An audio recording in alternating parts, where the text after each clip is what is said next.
नमस्कार दोस्तों, मैं शांतनु आप सभी का फिर से स्वागत करता हूं मेरे YouTube channel unique tech solution पर। दोस्तों आज के वीडियो में हम कोयल का सेकंड चैप्टर पढ़ेंगे, जिसमें हम कोयल की वर्किंग देखेंगे डीसी पर।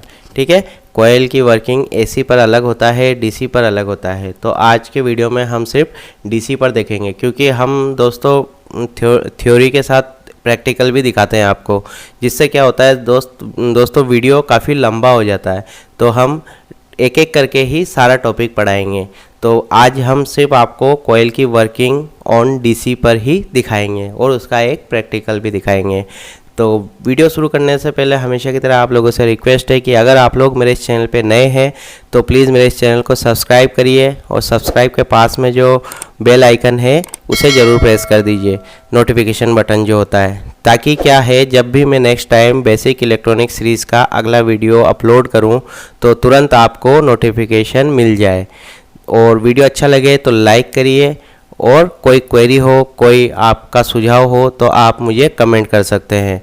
और इससे पहले वाले वीडियो अगर आपने नहीं देखे हैं तो मैं डिस्क्रिप्शन में पुराने सारे वीडियो की लिंक डाल दूंगा, जहां से जाकर आप मेरे रेजिस्टेंस कैपेसिटर वाले वीडियो भी देख सकते हैं। तो बिना देर किए चलते हैं हम हमारे टॉपिक की ओर। तो दोस्तों इससे पहले वाले वीडियो में मैंने आपको कोयल क्या होता है बता दिया है, उसके बाद कोयल के प्रकार के बारे में बता दिया मैंने आपको, कोयल के कार्य के बारे में थोड़ा बहुत बता दिया है। ठीक है, और कोयल का मेन कार्य तो दोस्तों सप्लाई पे ही होगा, एसी पे अलग काम होगा, डीसी पे अलग काम होगा, तो वो आज हम और क्लियर कर लेंगे। ठीक है, आज के टॉपिक में हम, और उसके साथ मैंने इंडक्टर यानी कि कोयल की निर्भरता क्या किस पे डिपेंड करता है ये भी लास्ट वीडियो में आपको बता चुका हूँ। तो आज हम देखेंगे कोयल पर डीसी का प्रभाव। ठीक है, कोयल पर डीसी का प्रभाव। तो हम चलते हैं हमारे बोर्ड पर, वहीं पे हम इसको समझेंगे। तो इसका जो पीडीएफ है वो मैं जब भी हमारा कोयल वाला चैप्टर ख़त्म होगा तो डिस्क्रिप्शन में पीडीएफ लिंक में डाल दूंगा पूरे चैप्टर का। ठीक है, तो चलते हैं बोर्ड पर और बोर्ड पर ही समझते हैं कि कोयल होता क्या है, कोयल डीसी पर किस प्रकार काम करता है। ठीक है, तो हमारा टॉपिक क्या है, working of coil on DC. ठीक है, working of coil on DC.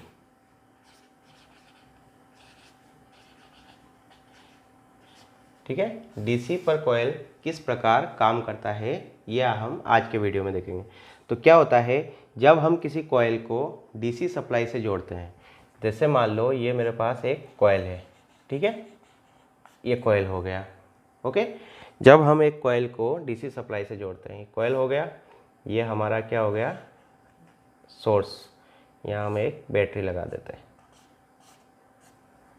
Plus minus. ठीक, जब हम कोयल को डीसी सप्लाई से जोड़ते हैं तो क्या होता है, बैटरी से धारा कोयल में से होता हुआ बहना शुरू कर देता है। ठीक है, कोयल के थ्रू। लेकिन क्या होता है इसमें, जैसे ही बैटरी से इलेक्ट्रॉन्स निकलेंगे, करंट निकलेगा और कोयल के यहाँ पर पहुँचेगा, तो क्या करेगा यह जो कोयल है, कोयल क्या करेगा, बैटरी वोल्टेज के अपोजिट, मतलब बैटरी के वोल्टेज के अपोजिट एक वोल्टेज जनरेट करेगा। क्यों? इंडक्टेंस के कारण। इंडक्टेंस क्या होता है ये मैंने आपको पिछले वीडियो में बता दिया है। तो इंडक्टेंस के कारण क्या करेगा, ये जो वोल्टेज इलेक्ट्रॉन्स फ्लो हो रहा है इसको रोकेगा। ठीक है, इलेक्ट्रॉन्स को रोकेगा। तो क्या होगा, अगर यहाँ पे हम एक एमीटर लगा दें या एम्पियर मीटर लगा दें तो क्या होगा, एम्पियर मीटर पर रीडिंग धीरे धीरे, ठीक है, जैसे मान लो ये एम्पियर मीटर धीरे धीरे बढ़ेगा, एकदम से नहीं बढ़ेगा। अगर हम क्या करें, सप्लाई दे दें, अगर कोयल को नहीं लगा के डायरेक्ट लगा दें तो क्या होगा, एम्पियर तुरंत बढ़ जाएगा। लेकिन कोयल लगाने से क्या होगा, एम्पियर मीटर पर रीडिंग धीरे धीरे बढ़ेगा। क्यों बढ़ेगा? क्योंकि जैसे ही हम इसको सप्लाई सोर्स से जोड़ते हैं डीसी सप्लाई से, तो कोयल क्या होता है, इंडक्टेंस जनरेट करता है। इंडक्टेंस मतलब मैग्नेटिक फील्ड जनरेट करता है, जो कि बैटरी वोल्टेज के पोलैरिटी के अपोजिट पोलैरिटी का होता है। जो कोयल में से करंट बहने का विरोध करता है, लेकिन ये हमेशा नहीं करेगा। कुछ देर के लिए क्या करेगा, ये करंट का विरोध करेगा और थोड़ी देर बाद क्या होगा, इसमें विरोधी वोल्टेज बनना बंद हो जाएगा। फिर हमारे यहाँ पर इंडक्टर मीटर जितना इसको जाना है, जो इसका रेजिस्टेंस है, रेजिस्टेंस के अनुसार जितना ये कोयल करंट का खपत करेगा उतना रीडिंग हमें यहाँ अमीटर पर दिखना शुरू हो जाता है। ठीक है, कोयल का क्या काम होता है, कोयल का काम होता है जो सप्लाई में, ठीक है, सप्लाई में करंट के परिवर्तन को रोकना। मतलब मान लो जैसे यहाँ से सप्लाई करंट जा रहा है 1 एम्पियर का, ठीक है, सॉरी 1 एम्पियर का, 1 एम्पियर का करंट जा रहा है। किसी कारण से इनपुट सप्लाई में करंट का मान क्या हो गया, करंट का मान 500 मिली एम्पियर हो गया, तो क्या करेगा, ये करंट को आगे जाने से रोकेगा। ठीक है, करंट को आगे जाने से रोकेगा, मतलब करंट के में आने वाले परिवर्तन को का कोयल विरोध करता है। तो समझ में आ गया। तो अब क्या होगा अगर हम यहाँ से बैटरी को हटा देते हैं। ठीक है, बैटरी को हटा दिया और इसको हमने एक तार से जोड़ दिया, तो क्या हो गया, बैटरी तो हट गया, हमारा बैटरी सर्किट में है ही नहीं। तो हमारा अमीटर जो पहले मान लो यहाँ इसकी सुई यहाँ शो कर रहा था, तो इसको डायरेक्ट शून्य पे आ जाना चाहिए था, लेकिन ऐसा भी नहीं होता है। ये क्या करता है, धीरे धीरे वापस शून्य की ओर आता है। कोयल डीसी की बात कर रहा हूँ मैं, ठीक है, यहाँ पे डीसी सप्लाई की। क्यों आता है, क्योंकि जब हमने इसमें सप्लाई दी, कोयल ने क्या करा, इंडक्टेंस जनरेट करा, जिसके कारण ही तो इसने इनपुट में करंट को बहने से रोक रहा था ये। तो इंडक्टेंस जनरेट हुआ, तो इंडक्टेंस के कारण क्या होता है, इसमें कुछ वोल्टेज जनरेट हो जाते हैं, किसमें, कोयल में। तो उस वोल्टेज के कारण क्या होता है, बैटरी हटाने के बाद भी हमारे सर्किट में धारा कुछ समय के लिए बहता है, बाद में धीरे धीरे वो जब डिस्चार्ज हो जाता है कोयल, तो अपना जो अमीटर है वो 0 रीडिंग दिखाना शुरू कर देता है। मतलब एक तरह से हम कह सकते हैं कि कोयल या इंडक्टर एक कैपेसिटर की तरह भी काम कर रहा है। ठीक है, इसका एक लाइव जो प्रूफ है मैं आपको बता देता हूँ। आपने कभी पुराने कहीं किसी घरों में पुरानी फिटिंग हो, बहुत पुरानी, तो उसमें देखा होगा जो हमारे होल्डर पे बल्ब वगैरह लगे रहते हैं। ठीक है, जो हमारे पहले 100 वाट के 100 वाट के बल्ब आते थे फिलामेंट वाले। ठीक है, तो उसके जो दो तार होते थे, उसके आगे क्या होता था, इस तरह से कोयल नुमा बना के लगाते थे इसको सप्लाई से। जिससे क्या होता है, जैसे मान लो एसी में अचानक फ्लक्चुएशन आ जाए, वोल्टेज बढ़ जाए, करंट बढ़ जाए, तो हमारा बल्ब क्या होता था, ख़राब हो जाता था। तो उसको बचाने के लिए क्या करता है, इस तरह से कुंडली नुमा बना दिया जाता था। जिससे क्या हुआ, अचानक अगर करंट बढ़ा तो वो उस करंट को ये कोयल पास नहीं होने देता था। ठीक है, उस करंट को कोयल पास नहीं होने देता था। थोड़ी देर बाद जब करंट नॉर्मल हो जाता था तो ये पास करने देता था, जिससे हमारा ये बल्ब सेव हो जाता था। ये दोस्तों पहले के टाइम में जो फिटिंग वाले इलेक्ट्रिशियन होते थे, इस तरह से कनेक्शन करते थे। चलिए इसका एक प्रैक्टिकल हम कंप्यूटर पर देख लेते हैं। तो इसका प्रैक्टिकल देखने के लिए दोस्तों हमें क्या होता है, हमें कम से कम 8 हेनरी से 10 हेनरी की वैल्यू की कोयल चाहिए, जो कि दोस्तों अवेलेबल नहीं है। तो मेरे पास एक सॉफ्टवेयर है जिसके थ्रू हम क्या कर सकते हैं, इस चीज़ को हम देख सकते हैं कि कोयल पे डीसी देने पर किस तरह से कोयल वर्क करता है या क्या परफॉर्मेंस देता है। तो चलते हैं हम हमारे सॉफ्टवेयर की ओर और देखते हैं डीसी देने पर कोयल कैसे काम करता है। ये सारा पीडीएफ दोस्तों मैं चैप्टर ख़त्म होने के बाद आखिरी वीडियो में डिस्क्रिप्शन में डाल दूंगा। तो आगे हम हमारे सॉफ्टवेयर में, अब हमें जो इस प्रैक्टिकल में जिन चीज़ों की ज़रूरत है उनको हम ऐड कर लेते हैं। तो सबसे पहले हमें क्या चाहिए, हमें चाहिए एक कोयल। ठीक है, मैं इसको थोड़ा बड़ा कर देता हूँ ताकि आपको ये साफ साफ दिख जाए। तो ये हो गया हमारे पास एक कोयल।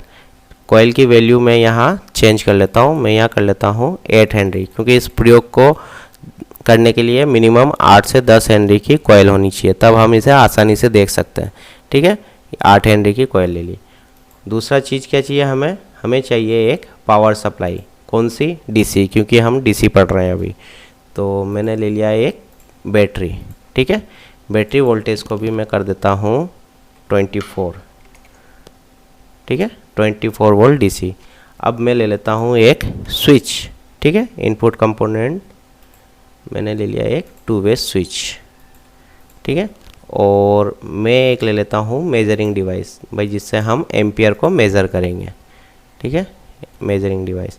और ले लेता हूँ मैं एक बल्ब, आउटपुट डिवाइस, ताकि हमें पता भी चलता रहे। ये सब चीज़ें मैंने ले लिया है, ठीक है। अब हम क्या करेंगे, इनको सर्किट में जोड़ देते हैं। पहले मैं इसको थोड़ा घुमा देता हूँ और इसको यहाँ से सर्किट के साथ जोड़ देता हूँ। ये थोड़ा अच्छा सा जोड़ना चाहिए, साफ़ सुथरा होना चाहिए ये, इस तरह से। बल्ब को भी मैं रोटेट कर देता हूँ और रोटेट करने के बाद इसको भी यहाँ से जोड़ देता हूँ। फिर गलत, बल्ब को मैं यहाँ लेके जोड़ देता हूँ, ठीक है, ये बल्ब जोड़ दिया। उसके बाद मैं लेता हूँ बल्ब के दूसरे पॉइंट को बैटरी के पॉजिटिव से, ठीक है। बैटरी का नेगेटिव मैंने स्विच के ओपन वाले पोल से जोड़ा। ये क्या होता है, एक पोल होता है, 2 वे होता है। तो मैंने बैटरी के, अभी स्विच क्या बंद है, ठीक है, यहाँ भी जोड़ सकते हैं, कोई दिक्कत नहीं है, लेकिन हमने इसमें जोड़ा क्योंकि हम जब स्विच चालू करें तभी सर्किट ऑपरेट होना चाहिए। कॉइल के एक पॉइंट को मैंने यहाँ से जोड़ दिया, ठीक है। और जो हमारा 2 वे स्विच का दूसरा पॉइंट है, इसको मैंने, जो हमारा बैटरी का बल्ब का दूसरा टर्मिनल है, इसे डायरेक्ट जोड़ दिया। ये क्यों जोड़ा वो भी मैं अभी बता दूंगा आपको, प्रैक्टिकल में आपको समझ में आ जाए। तो हमने सारा कनेक्शन कर लिया, ठीक है। अब हम क्या करते हैं, सर्किट को ऑन करते हैं। तो सर्किट ऑन करने पे क्या होना चाहिए, जो अभी हमने पढ़ा कि कॉइल करंट को धीरे धीरे फ्लो करेगा। अभी देखो, अगर मैं इस कॉइल को हटा देता हूँ, ठीक है, कॉइल को हटा देता हूँ, तो हमारा अमीटर किस तरह से रिएक्ट करता है। तो मैं पहले एक बार कॉइल को हटा के आपको दिखा देता हूँ। मैं क्या करता हूँ, डायरेक्ट एक शॉर्ट सर्किट बना देता हूँ। आपने पुराने वीडियो अगर आपने देखे होंगे तो मैंने बताया करंट हमेशा सबसे छोटा रास्ता तय करता है। अभी मैंने इसको कॉइल को बाईपास कर दिया, तो क्या होगा, बैटरी से जो इलेक्ट्रॉन्स फ्लो होंगे कॉइल की तरफ न जाके सीधे ही इधर से निकल जाएंगे, बैटरी की तरफ ना जाके, सॉरी, कॉइल की तरफ नहीं जाएंगे, क्योंकि कॉइल में क्या होता है, रेजिस्टेंस, और करंट हमेशा सबसे छोटा रास्ता ढूंढता है। तो हमने क्या करा, इसको शॉर्ट करके एक छोटा रास्ता बना दिया। अब करंट इधर से फ्लो नहीं होगा, एक तरह से हमारा जो कॉइल है वो बाईपास हो गया। अब मैं सर्किट को एक बार प्ले करता हूँ। अब आप एम्पियर मीटर पे ध्यान देना इस पर, ठीक है, इस पर क्या इफेक्ट होता है आप ध्यान देना। तो जैसे मैं स्विच को ऑन करूँगा, करंट तुरंत मैक्सिमम पे आ जाएगा। जो ये बल्ब जो करंट की खपत करेगा वो लोड आपको यहाँ बता देगा। तो ये देखो, मैंने स्विच को ऑन किया, एम्पियर 1.64 एम्पियर इसने बता दिया, ठीक है। जैसे स्विच बंद करूँगा करंट वापस 0 हो जाएगा। ऑब्वियसली ऐसा ही होना है। अब कॉइल लगाने से क्या होगा, सर्किट में एक कॉइल ऐड करने से क्या होगा, करंट एकदम से नहीं बढ़ेगा, धीरे धीरे बढ़ेगा। तो मैंने अब कॉइल ऐड कर दिया, शॉर्ट सर्किट हटा दिया। अब आप एम्पियर पे ध्यान देना, कैसे धीरे धीरे एम्पियर बढ़ता है। तो मैंने वापस सर्किट को प्ले किया और स्विच को ऑन किया, तो देखो करंट धीरे धीरे बढ़ते हुए अपने मैक्सिमम वैल्यू पे पहुंच गया, ठीक है, 1.64। पहले भी 1.64 पे ही था, अभी भी 1.64 पे पहुंच गया। तो क्या करा कॉइल ने, करंट को एकदम बढ़ने से रोक दिया, ठीक है, एकदम बढ़ने से रोक दिया। अब मैंने दूसरी कंडीशन बताया था, जब हम बैटरी को सर्किट से हटा देते हैं तब भी क्या होता है, सर्किट में इलेक्ट्रिसिटी फ्लो होता रहता है। तो अभी तो स्विच ऑन है, तो बैटरी की सप्लाई इधर से जाके कॉइल में से होता हुआ, एम्पियर मीटर से होता हुआ, इस बल्ब में बल्ब के फिलामेंट से होता हुआ बैटरी के दूसरे टर्मिनल पर जा रहा था।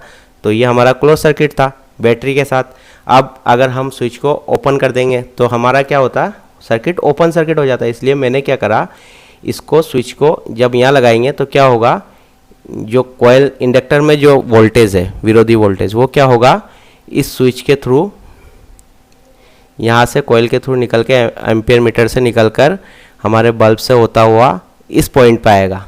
इस पॉइंट से स्विच के थ्रू वापस हमारे इंडक्टर यानी कि कॉइल में चला जाएगा। तो हमारा क्लोज सर्किट बनाने के लिए मैंने यहाँ 2 वे स्विच का यूज़ किया। अभी देखो 1.64 एम्पियर दिखा रहा है। अब जैसे ही मैं इसको बंद करूँगा, पहले बिना कॉइल के जैसे हमने स्विच को ऑफ किया था क्या हुआ था, तुरंत 0 हो गया था। अब जैसे ही मैं इसको ऑफ करूँगा तो देखना क्या होता है। ये देखो करंट धीरे धीरे घट रहा है, धीरे धीरे धीरे धीरे बिल्कुल माइक्रो एम्पियर, मिली एम्पियर, इस तरह से एकदम 0 हो जाएगा। Nano ampere, 0 ampere. क्या हुआ, करंट धीरे धीरे कम हुआ। वापस अगर ऑन करेंगे तो भी वही होगा, करंट धीरे धीरे बढ़ेगा। तो ये होता है दोस्तों कॉइल का डीसी पर काम। चलते हैं हम हमारे नोट्स की ओर। तो देखा आपने दोस्तों किस तरह से कॉइल डीसी सप्लाई को करंट को एकदम से फ्लो नहीं होने देता, धीरे धीरे फ्लो होने देता है। तो ये था दोस्तों हमारा कॉइल का वर्किंग डीसी सप्लाई पर। ठीक है, डीसी सप्लाई पर कॉइल किस तरह से काम करता है। नेक्स्ट वीडियो में हम देखेंगे कॉइल का एसी पर प्रभाव, मतलब जैसे अभी हमने डीसी दिया, अब अगली वीडियो में हम एसी सप्लाई देके देखेंगे कि एसी पर कॉइल किस तरह से काम करता है। वीडियो अच्छा लगा हो तो दोस्तों वीडियो को लाइक करिए, चैनल को सब्सक्राइब करिए। कोई क्वेरी हो तो आप कमेंट करिए। मिलते हैं नेक्स्ट वीडियो में, तब तक के लिए जय हिंद, जय भारत।